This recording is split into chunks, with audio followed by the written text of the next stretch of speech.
All right, welcome to The Explainer. Today, we're going to decode one single, really weird day in the news. A day when the stock market hit an all-time high for a reason that, at first glance, makes absolutely no sense. So on Thursday, you had the stock market just on fire. We're talking popping champagne corks. The S&P 500, which is a huge benchmark for the US economy, soared to a brand new record high. On the surface, everything looked amazing. But then, get this, on the very same morning, a totally different story drops. A key report on the job market lands with a thud, showing the private sector added only 54,000 new jobs. That is a massive, massive slowdown that really caught economists off guard. So you've got this massive disconnect, right? The market is cheering, while the jobs numbers are, well, not so great. It's a total paradox. Okay, so what in the world is going on here? Let's dive in. Okay, so the first piece of this puzzle starts with some really clear signs of weakness in the American labor market. So you've got the ADP report, which is basically a big snapshot of private company hiring. And wow, did it miss the mark? Economists were expecting around 75,000 new jobs. The actual number? A much, much weaker 54,000. And this wasn't like a little weakness everywhere. No, this was super concentrated in some really key areas. The industries that move our stuff around and provide essential services like healthcare actually lost a combined 29,000 jobs. That's a big deal. But, and this is a huge but, there was one sector that basically held up the entire thing. Leisure and hospitality. Think restaurants, bars, hotels. It just boomed, adding 50,000 jobs all by itself. I mean, without that, the total number would have actually been negative. And look, it wasn't just that one report sending up warning flares. We also saw the number of people filing for unemployment for the very first time jump up to 237,000. It's just another clear signal that the job market is definitely losing some steam. Okay, but while all of that is happening in the job market, a completely different economic universe was playing out. And that, of course, is the world of artificial intelligence. I mean, in the AI world, money was just flowing like a fire hose. You had this startup called Sierra, which builds AI customer service agents, close a funding round that valued it at a mind-blowing $10 billion. For context, that's more than a lot of established companies that have been around for decades.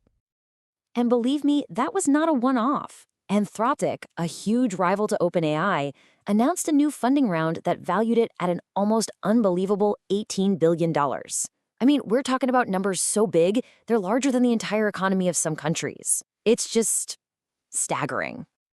And you gotta understand, this boom isn't just about fancy software. The money is flooding the entire system.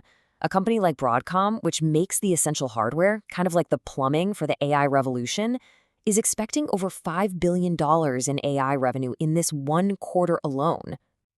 So you've got a shaky job market on one hand and this wild tech boom on the other. How is the average American consumer, reacting to all of this? What are people actually doing with their money? Well, it turns out people are acting like they're living in two totally different economies. It's fascinating. On one side, you see people clearly pulling back. Fewer people are going to Vegas, and budget airlines like Spirit are cutting flights. But on the other side, people are still spending big.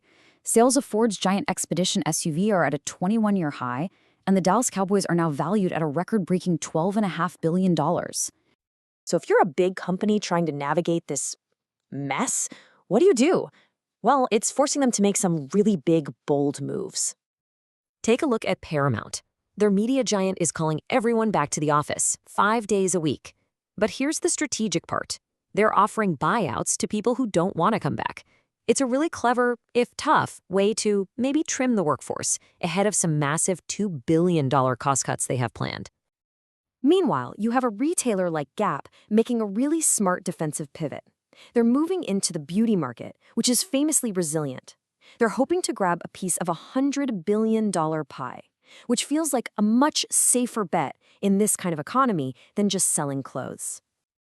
And of course, you can't talk about the economy without talking about the huge shadow that Washington casts over everything.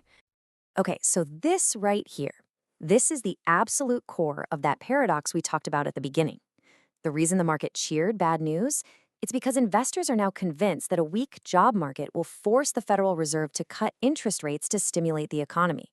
To them, bad news from Main Street is great news for Wall Street. and they are betting with 97% certainty that a rate cut is on the way.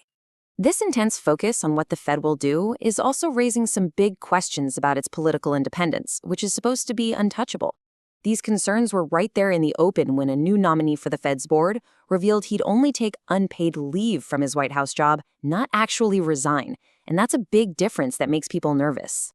And it's not just the Fed. Congress is also making moves that could have a huge impact on people's finances. There's a new bill being proposed that would completely get rid of federal taxes on Social Security benefits. That would be a direct boost to the income of millions of seniors. So when you put all these pieces together, the story of this one day is really about one powerful idea: the hope for cheaper money. That hope is what's fueling the markets, and it's so powerful that it's literally creating two different economic realities, one for Wall Street and a very different one for Main Street, happening at the exact same time. So what you have here is one single day that just perfectly captures an economy being pulled in two totally different directions at once. You've got the real world of jobs and services slowing down, while the world of high finance and AI is absolutely booming. It leaves all of us with a really big question. When an economy is at a crossroads just like this, which path does it take next?